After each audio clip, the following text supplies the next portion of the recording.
Here in Las Vegas, medical marijuana is still a gamble, but also a potential jackpot for Dr. Sue Sisley. They've been courting us since the day my termination was announced. Sue Sisley. The future of her study hinges on finding a research site, like the University of Nevada, Las Vegas. Without having a specific office, you can't even get a DEA license. Without a DEA Schedule I license, I can't purchase NIDA study drug. Las Vegas would be ideal. Progressive politics, a budding medical marijuana community, and lots of veterans. Veterans who are fighting a battle on the home front and losing. Sean Kernan knows their pain. When you see these younger soldiers coming back now, how worried are you about them? Heartbroken, really.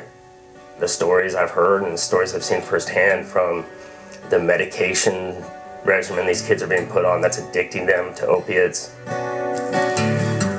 It's senseless, really, especially when you consider that a simple plant could save them, and a scientific study could prove it.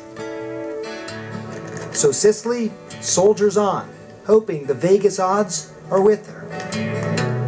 And while she waits, nearly 3,000 miles away in Boston, another study, another seed of the revolution is just getting planted. It's the most exciting time I can think of, really, for marijuana research. This is high times in marijuana research. It really is. What I need you to do is identify the number that's different, okay?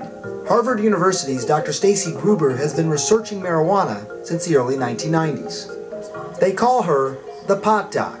Seems scary. We first met her 2 years ago when she was researching the possible damage of recreational marijuana to the brain.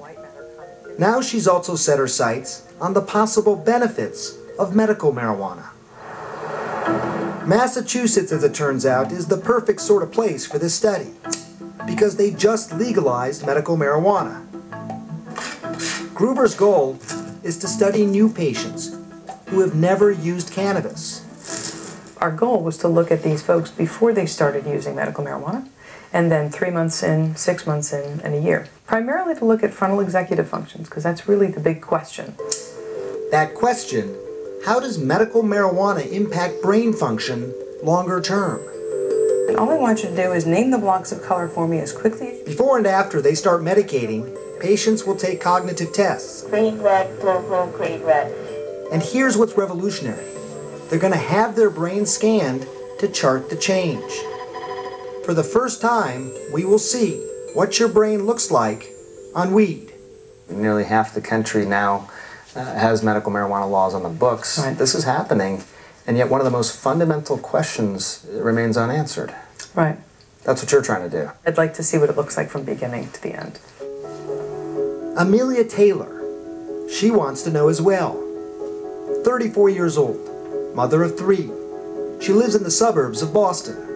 I just pour a little bit in, like that. Amelia is also a daily user of marijuana. Surprised? So were we. How long would that last you then? That would be my dose for the day. She has been using this plant for relief. You see, Amelia, like Sean Kernan, has PTSD.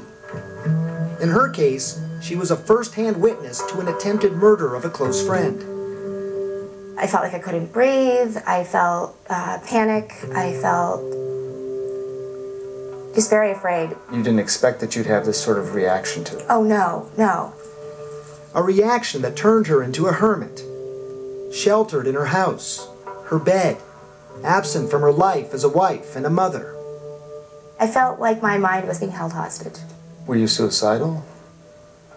I can't say I didn't feel that way. Like so many we've heard from before, the potent drugs prescribed for her didn't help. That's how I came across the cannabis, because I felt like I had tried so many things to no avail.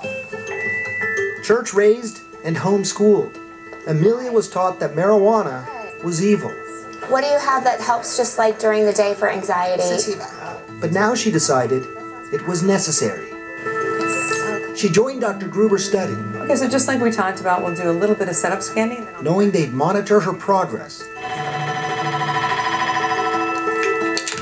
and it gave her the confidence to buy and try cannabis for the first time in the fall of 2014. I felt really relaxed and really happy. I felt like joyful. It was such a weird experience for me because I just hadn't felt that way in a while. And it would only get better.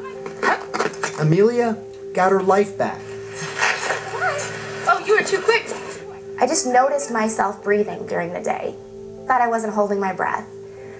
I noticed I was less startled. There'd just be these constant moments of like, wow.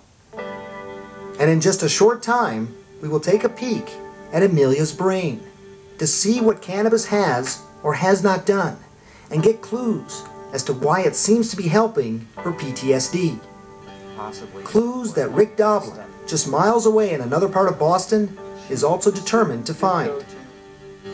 The precise strain Doblin and Sisley believe could quiet and heal the brains of people with PTSD continues to grow.